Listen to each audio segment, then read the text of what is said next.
పోలవరం ఏపీకి జీవనాడి అని, పోలవరం ఎత్తు తగ్గించడం వల్ల స్టోరేజీ కెపాసిటీ తగ్గిపోతుందని వైఎస్ఆర్సీపీ పార్లమెంటరీ పార్టీ నేత వైవి సుబ్బారెడ్డి అన్నారు. ఎంపీలు మిథున్ రెడ్డి, వైఎస్ అవినాష్ రెడ్డి, పిల్లి సుభాష్ చంద్రబోస్, గురుమూర్తి, గొల్ల బాబురావు, మేడ రఘునాథ్ రెడ్డితో కలిసి వైవి సుబ్బారెడ్డి మంగళవారం మీడియాతో మాట్లాడారు. 150 టీఎంసీల సామర్థ్యం 115 టీఎంసీలకు పడిపోతోందని, ఈ అంశంపై కేంద్ర ప్రభుత్వంపై దృష్టికి తీసుకెళ్లి పోరాటం చేస్తామని, విశాఖ స్టీల్ ప్లాంట్ ఉద్యోగులకు జీతాలు ఇవ్వడం లేదని, ఉద్యోగస్తులందరికీ వెంటనే జీతాలు చెల్లించాలని, స్టీల్ ప్లాంట్కు అవసరమైన గనులు కేటాయించాలని వైఎస్ఆర్సీపీ ఎంపీలు డిమాండ్ చేశారు.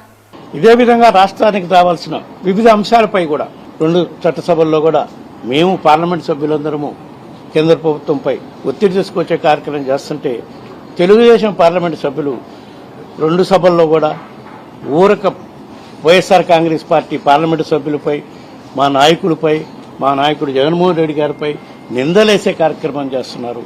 నిన్న కూడా ప్రెస్ మీట్ పెట్టి మా పార్లమెంటు సభ్యులపై నిందలేసే కార్యక్రమం చేస్తున్నారు. ఇవన్నీ పక్కన పెట్టి ముందు రాష్ట్రానికి రావాల్సిన నిధుల పట్ల, రాష్ట్రానికి సంబంధించిన ప్రాజెక్టుల పట్ల శ్రద్ధ చూపించి పోరాటం చేస్తే మేము కూడా వాళ్ళకి సహకరిస్తాం. రాష్ట్రాన్ని అభివృద్ధి చేసుకోవడానికి మా వంతు కూడా మేము పోరాటం చేసే కార్యక్రమం చేస్తామని చెప్పి ఈ సందర్భంగా తెలియజేసుకుంటున్నాం. మీరు మమ్మల్ని తిట్టాలంటే ప్రజల డబ్బులతో ఫ్లైట్లు వచ్చి, ప్రజల డబ్బులతో ఈరోజు జీతాలు మేము తీసుకొని, ప్రజల డబ్బులతో మేము ఇక్కడ ఫ్రీగా ఇళ్లలో ఉండి ఇక్కడికి వచ్చి ఒకరినొకరు తిట్టుకుంటే వేస్ట్ కదా అని చెప్పి కూడా మేము మాట్లాడుతున్నాం. మీరు తిట్టాలంటే అదేదో వ్యక్తిగత విమర్శలన్నీ కూడా మీరు విజయవాడలోనో గుంటూరు నుంచో మీ పార్టీ ఆఫీస్ నుంచి తిట్టండి. ఇక్కడ ఢిల్లీకి వచ్చినప్పుడు రాష్ట్ర ప్రజల కోసం కలిసి పనిచేస్తాం. పార్లమెంట్ సాక్షిగా మేము చెప్పడం జరిగింది. పోలవరం గురించి మేము వెనకాల వచ్చేదాన్ని కూడా సిద్ధము. పోలవరం రాష్ట్రానికి సంబంధించిన రాజకీయాలు పక్కన పెట్టి మీతో వస్తామని చెప్పి కూడా పార్లమెంట్ లోనే నేనే మాట్లాడడం జరిగింది. మీతో వస్తాము, రాష్ట్రం నష్టపోకూడదు అని చెప్పి.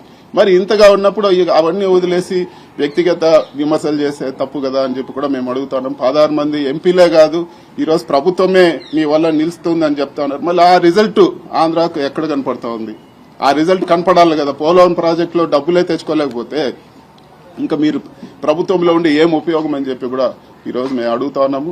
అదేవిధంగా తెలుగుదేశం ఎంపీలకు కూడా చెప్పేదేమంటే, మీరు రాష్ట్ర ప్రయోజనాలకు మీరు మాట్లాడండి, ధైర్యంగా మీరు మీ గవర్నమెంట్ లో మీ కూటమిలో ఉన్నారు, మీరు మాట్లాడాలని చెప్పి కూడా కోరుతున్నాం. వ్యక్తిగతంగా మీరు మాట్లాడాలంటే అది మీ విఘ్నతకే వదిలేస్తా ఉన్నాను.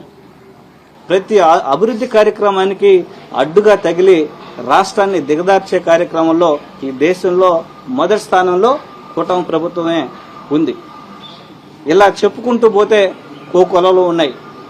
అలాగే వైఎస్ఆర్ కాంగ్రెస్ పార్టీ ఎప్పుడు కూడా పేద ప్రజల పక్షాన, అలాగే ఆశా వర్కర్ల దగ్గర నుంచి, ఏఎన్ఎం వర్కర్ల దగ్గర నుంచి, అలాగే రిసోర్స్ పర్సనల్ దగ్గర నుంచి, ఇలా కింద స్థాయిలో ఉన్నటువంటి ఉద్యోగుల దగ్గర నుంచి అన్ని వర్గాల ప్రజల యొక్క ఆర్థిక భరోసాకి, వాళ్ళ కుటుంబ సంక్షేమానికి, రాష్ట్ర అభివృద్ధికి కట్టుబడే విధంగా మా జగన్మోహన్ రెడ్డి గారి యొక్క ఆధ్వర్యంలో ఖచ్చితంగా పోరాటాలు చేస్తున్నాం.